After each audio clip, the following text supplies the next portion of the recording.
Okay, so today we're going to review part 2 of the study guide. Forward through this and get to question number 21. Again, this file is on Canvas. If you need to see it, it is in the final exam study guide assignment. All right, so starting with number 21, this one, you could treat this as a proportion when it says to solve the equation, and then you can cross multiply. And then once you cross multiply, because these are binomials, you would have to FOIL it. This question is a multiple choice question. Then number 22, sorry. This one is also a multiple choice question.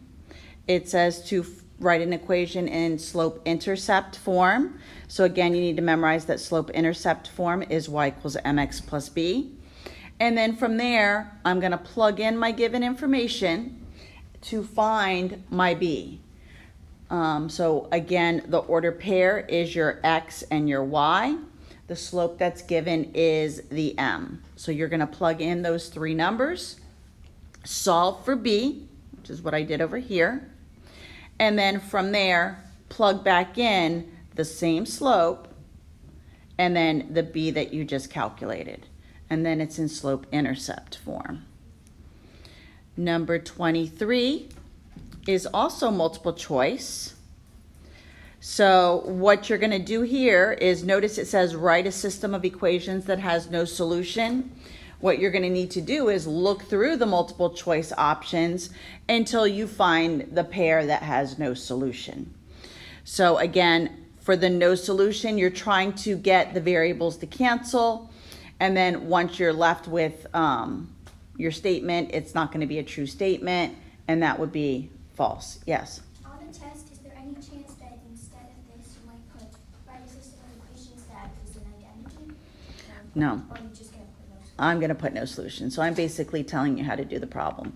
So potentially next year, if you were taking, well, I guess you're not going to have this, but let's say this was a question next year in geometry, we don't give more specific stuff next year. It would just be general. It might just say, solve the system of equations. And then from there, you would have to know the technique here. So, but this one tomorrow will be a no solution question. All right, number 24. This one says to simplify. So this was sort of similar to the quiz I just gave back, because the quiz I gave back was on radicals. This is a free response question. So you will have to break it down and come up with the radical and simplest radical form. Now, I went ahead and broke it down before I multiplied. You can also multiply 4 times 20 and then break down that large number. But I find that when the numbers are really large like this, it's easier to break them down first and make your pairs. Number 25, this is a graphing question, so it is free response. So you will have to graph an equation. Now, this question may not necessarily be a y equals question. It could be an x equals question. So again, remember when it's y equals a number like this one, the line is horizontal. If I gave you a question where I said graph the line x equals 1, this would be a vertical line through the x-axis at positive 1. So remember, when it's x equals a number, it's crossing the x-axis at that number, and when it's y equals, it's crossing the y-axis at that number. Number 26, this one is multiple choice. So here it says find the slope of the line. So all you're going to do is take those ordered pairs and plug them into the slope formula, y2 minus y1 over x2 minus x1, and calculate the slope. You need to simplify the fraction that you get from the formula if possible. Number 27 is free response. So you're going to graph both of the lines, and then from there, that's it. So basically you can either put them both into slope-intercept form, or you can find the intercepts. however you want to graph them. But I need to see both lines graphed. It just says, and then solve the system. So when it says solve the system, I want to know the order pair where the lines are crossing. Now, if your graph is hard to tell where it meets, you can do it using substitution or elimination. So what I ended up doing here was I graphed both of mine. So this is slope-intercept, so is this. So I graphed them using y equals mx plus b, and then I also solved them by doing substitution, because a lot of times using substitution or elimination can confirm your order pair. So for this question, you're going to graph and solve. So it's got 3 components. You should have 2 lines graphed and also list an order pair as your answer. Number 28. This one is going to be multiple choice. Now, keep in mind, whenever you're taking a multiple choice test, technically you don't need to use the method that they're telling you. You could also do this using elimination because it's a multiple choice question.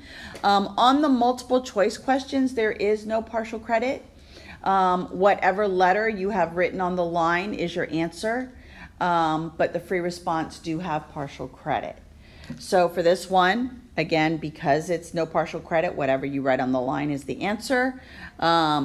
It's really easier to do substitution on this question than it would be elimination. Number 29, this is also multiple choice. And again, just like the quiz we went over, you're going to break down the square root of the 80 and then put it in simplest radical form. For number 30, this one is also multiple choice. For number 30, whenever it's x equals a number, remember the graph of that is, like for example, x equals 2. The graph of x equals 2 is a vertical line. Remember my little trick here, the UND, up and down. So it's a vertical line, so that should tell you it's no slope. So whenever you see the graph looks like it's up and down, then that would be undefined. So UND, UND. Now, if it's horizontal, so let's say the graph they gave you in the problem was y equals 5, you would graph it up here. Say this is 1, 2, 3, 4, and then 5. This would have a slope of 0. So know the difference between horizontal and vertical. Again, this would be a multiple choice question. And again, both answers are going to be there, so know the difference. Undefined and no slope are the same thing. Then number 31, this is a free response question. So I'm going to expect you to solve it and then graph it. So I'm going to be looking for 2 parts for this. This answer, or whatever circled in pink. Yes? When you say graph and you don't give us a graph, that means the number line, right? Correct. There will be a blank line. So there'll be 2 lines on the test. So for example, it'll have 31 with a blank, and then it's going to have this line right underneath it. So that's where you're going to create your number line. And again, you don't have to fill in the whole number line. So for example, just like I did here, whatever number you get when you solve, just put it here, and then the appropriate type of circle. Question? What lesson is this? I'll look it up. I'm not sure. I'll find the inequality lesson. All right, number 32. This one is also free response. Remember the correct format. When you solve something in scientific notation, there should always only be one number in front of the decimal point. Yes? When I did this one, your exponents didn't come out. My exponents didn't. Oh, okay. Thank you. So, all right. So the exponents here, should have been negative 11 and negative 13. So if you just did them as a 10, then you would have gotten this. So if you just did 7.4, so if you did the problem like this, times 10, and 3.8 times 10, we can assume these are ones. So we would add them. So this would become 10 to the second. And then the multiplication of 7.4 and 3.8, it's right up above here. So it'd be 28.12. And again, I need to adjust this. So because I'm making this get smaller, this is going to get bigger.